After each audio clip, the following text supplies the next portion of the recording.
Donald Trump, the president of America, please remember Mazi Nnamdi Kanu. Mazi Nnamdi Kanu is the man that stood up during your first regime. He came out and called the Igbos to come out to celebrate your victory. And they were slaughtered more than many people. Many people were slaughtered. Many people were slaughtered in Nigeria when they came out to celebrate the victory of President Donald Trump. President Donald Trump during your first regime. And many Igbos were slaughtered. Now that the same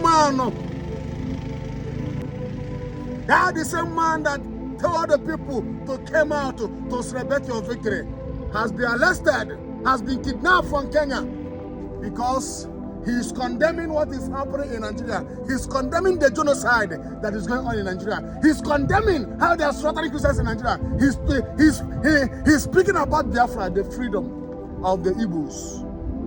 And they arrested him. Donald Trump, do not leave him, but don't leave him. He stood for you. He stood for you, Donald Trump. Nnamdi Kanu stood for you. He did not commit any evil. Donald Trump, don't leave him. He stood for you. Donald Trump, Mazi Nnamdi Kanu stood for you. Donald Trump, do not forget Mazi Nnamdi Kanu. Don't forget him. Forget him. Don't forget him. He stood for you. Make sure, as you are watching this video, make sure that you tag Donald Trump. Make sure that you tag President Donald Trump. Make sure that you tag him. Donald Trump, please, do not forget him.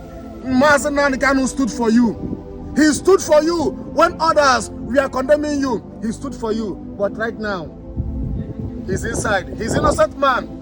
He's speaking about the freedom. Freedom.